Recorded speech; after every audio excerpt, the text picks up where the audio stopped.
It's time to take out the trash. Aldo and Paolo, they're poison. They're an embarrassment to this company, and everybody knows it. They have to go. And you need to get your business organized. Patricia. They're my family. So am I. It's a clip from House of Gucci. I'm delighted to say one of its stars, Adam Driver, is back on the show. Adam, hello, good afternoon. I hope you're well. Hello, I'm well. I hope you're well. Yeah, Logan Lucky, I think, was the last time you were on the show back in 2017. So, oh, wow, yeah. I'm What's just happened saying, since then? Oh, I don't know. You been in anything good? Well, where to start with House of Gucci? How did you get involved in the first place? Who made contact? I imagine it was Sir Ridley. Yeah, we were working together on Last Duel, and then we shut down for COVID, which we assumed was going to be a month.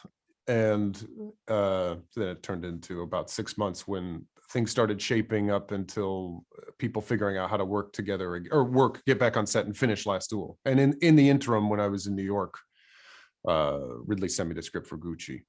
And I just already had 2 months with him on Last Duel, and loved it. Loved his process. Loved the way he worked. Loved him as a person. Think he's hilarious. And so it was kind of a no-brainer to me. And anything that he was kind of doing, I was interested in. He was on the show a few weeks ago talking about Last Duel, and he said he cast you. This is for Last Duel, for your charm and muscular presence. So, and certainly Maurizio Gucci has charm. I don't know what. So did he? So what was he looking for? What did he say he was after in this character?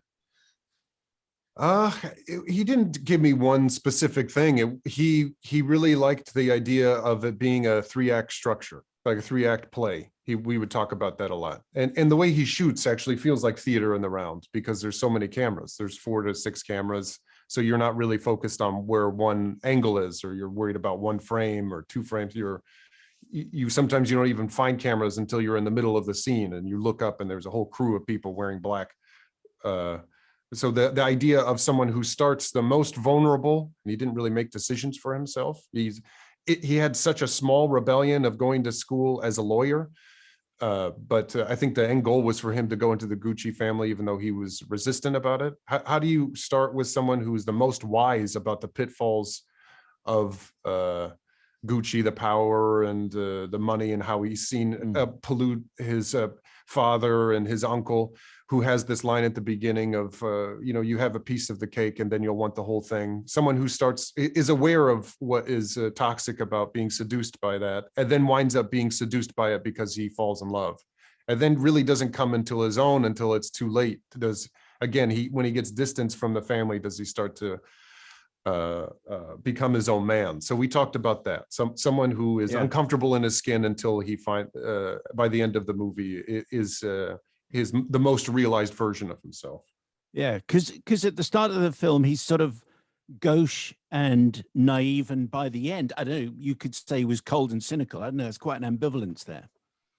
Yeah, I would say that hopefully by the end he crosses over that hump of being a little cynical and becomes the most relaxed. It's why he ends the movie, not to get anything away, but on a bike, not a Lamborghini. His hair is a little longer. It's not as tailored. He's the most, has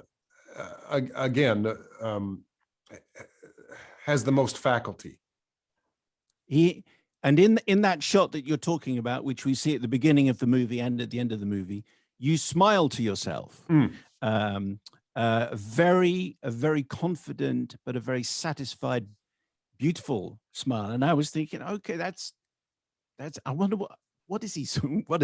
I don't know. Can you say what he's smiling about without spoiling anything? I don't know. But he comes over in that moment as a man at peace with himself. Yeah, I don't want to say what it was, but we talked about something very specific for that. That was actually a day when I remember Ridley is always very succinct with his direction. Same thing. The way he shoots is the same way. Everything he is excited about economy and being succinct and not wasting time and not wasting money. And that was a day that he really had a clear idea of what he wanted the first image of the movie to be and the last, beat for Maurizio. So I won't say what that was, but Okay. you're right. It's an important beat in his journey. Another line from the Ridley Scott interview that we did again for the last Jill, but he's talking about the casting process, as you've mentioned it a couple of times. He says he needs to get the casting right, and then I can, and I quote, have a good time and go and play tennis.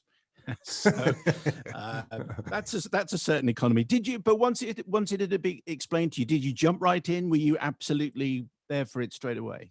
I was absolutely in for it straight away because it was Ridley. I didn't quite actually, it didn't click for me initially. I didn't understand the journey. That's not a knock to anything. That's just the nature of making films. Sometimes it doesn't really settle for you until you put on the suit or the shoes, or you have your first day of set. And sometimes you get it months in advance. You know immediately what you want to do. But what was helpful was the conversations that we had leading up to it. And then we had 2 weeks of rehearsal, which was a luxury for me and Lady Gaga and Ridley to get in a room and talk about the journey of all of our characters. And that was really helpful because when we get all, which was kind of rare, we didn't do that for Last Duel. But for this, we did it all in advance. So when we got there to shoot, it was no wasted time. We all kind of knew the version or the story that we wanted to tell. We're open to taking it different directions if we felt an impulse to, and Ridley would always pivot. He was incredibly prepared, but on the day, there's not a lot of talking about what's a scene about. We just kind of go in and try to execute and get out of there. Lady Gaga said that she was basically in character for a year and a half, and that she never dropped the accent. So when you were doing those rehearsals, is that where she was? Had she basically become Patrizia by then? Yeah, I don't know if I can't gauge whether or not she felt that she was Patrizia or not, but yeah, that's what it was like when we were rehearsing it for sure. She said in this interview she was offered a chance to meet the real life Patrizia Gucci, and she refused. She said, "No one's going to tell me who Patrizia Gucci was, not even Patrizia Gucci." So I thought that was rather fine, really. She had a clear idea what she wanted to do. Yeah, sure. It's a thing with playing people who are especially real people that I found in the past, that you kind of take things about them that open your imagination and you disregard the things that don't. Sometimes people want to meet them and they get information, and sometimes you don't. I feel like there's the real life events, and then there's the movie that we're making. And even in the real life, I'm sure the characters who are involved in that have different opinions about what is true and what is real, because it's through the lens of everyone else's perspective. So you can't really control that. I feel like when you start playing these things, it really becomes about what is happening in the moment and what it's the subtext of what you're playing, and that's your opinion. I don't think anyone can really tell you. Actually, I was thinking this, like you have to play it. So to play it, you have to have ownership over it. And I always, at some point of the process, you kind of know the character better than anybody else. Did you have any memory of this story at all, the Gucci story from back? I mean, you'd have been incredibly young, but do you have any recollection of it? No, I was too young, and I didn't know about it, afterwards. My introduction to it was reading the script. It's based on Sarah Gay Foden's book. Was that helpful, or did you just stick to the script? Helpful in that, yeah, it was helpful. I read it and I looked what I could find online, but then, again, that's the facts, and there was things that you could take away, little details that were helpful, that helps me, that opens my imagination, that he spoke English very well, that he was very elegant, it opens your ideas, things that didn't work for me or didn't really match with what the version that we were telling. You learn to discard. You kind of learn to discard everything. You know as much as you can, which is an infinite amount, really. And then when you get on set, you have to be open to changing it all. Yeah, your performance, Adam, is a very you play Maurizio Gucci. He's quite inscrutable. He's a solid and subtle and steady presence, and around him, astonishingly loud performances. Would that be fair? Is that a fair characterization? I wouldn't describe him that, but he is. I could see why you're saying that. He is.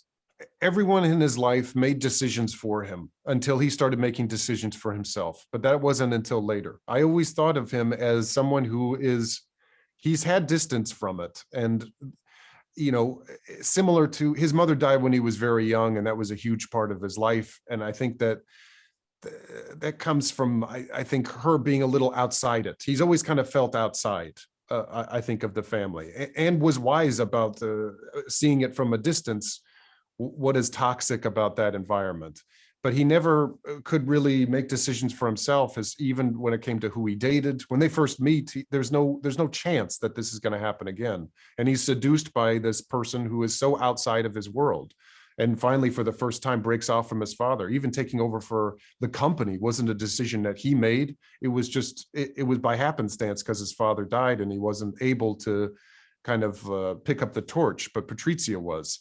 So it wasn't until later in his life, when he meets Paula Franchi, that he starts to, you know, come out of the spell for a bit and start to be, and again, by the end, when the company is taken away from him, only does he become his most at ease. So yeah, I would say that he is too timid to get involved. He's too hesitant to claim what's other people are telling him is his. He's I don't think that's where his interests were, really. And in a sense that he's kind of play acting a lot, you know. Yeah. I want to mention, Adam, while you're with us, we had Ron and Russell Mayo on the show a few weeks back, and you're in their movie, the Sparks Brothers movie, Annette, with Marion Cotillard, and I think you're credited as producer. Is that the first time you've been credited as a producer? Yes. Is that something we're going to see a lot more of? I don't know, maybe. I certainly liked it. Often I can't help but get involved anyway. You know, I like kind of knowing, being aware of the obstacles in filmmaking, you know, where you're racing time, or we only have this street for 20 minutes and then a parade, you know, honoring yarn is going to happen. Like I like those, I don't know why that's a parade that I thought of. I've never even seen a yarn parade. I don't know where that comes from, but I like knowing the obstacles in filmmaking. I don't know why actors should be divorced from it. You know, it's helpful to think of it from having that role, to think of it as like not a performance that other people are capturing, but a performance that you're helping realize, and specifically working with the crew, I think is something that I just love. The process for me is the most fun. What it turns into is so beyond my control, and I've no interest in it, or not no interest, but it's not my favorite part. So the creating of it is something I like doing. I wonder if I could just ask you, right at the beginning of our conversation, you were talking about breaking filming for the last year because of COVID, which you thought would last for a month. I wonder if there was a period in lockdown where you ever wondered, is this ever going to get back to normal? You know, are we ever going to go back to filming? Have we lost the golden era? I don't know. What were you thinking? Well, yeah, same as everybody else. Everyone's, are we going to go back to work? You know, and then when work presents itself, it kind of feels like you have to take advantage of it. The idea of creating something when a lot of people weren't creating, it's hard to say no to that opportunity. You know, I feel like for everyone did kind of a reassessment of what was important and what was not important. But especially when you're living inside of a character for a bit, you also just need to get it out of you. Like you want to get it out of your system and move on. At least I did. But of course, like everybody, no one knew what was going on and what's the protocol going to be when we go back. I mean, the thing that we do is exactly what you're not supposed to do, was get in a room with strangers and talk at each other. So it's like you know, what does that mean for the arts? What is, you know, again, the process is my favorite part, and the dialogue with the crew and the creative people, the costumes, the script supervisor, the boom operator. It's my favorite part. I love it. I love the team nature of making something that everything is stacked against you to make it work, and to not, now I'm just monologuing. I'm boring myself, but I like the process part of it. So yeah, I was worried that we weren't going to get a chance to do it again. Adam, well, you might be boring yourself. You're not boring anyone else. It's fascinating as ever to talk to you. Thank you very much for your time. Thank you. Thanks for your time.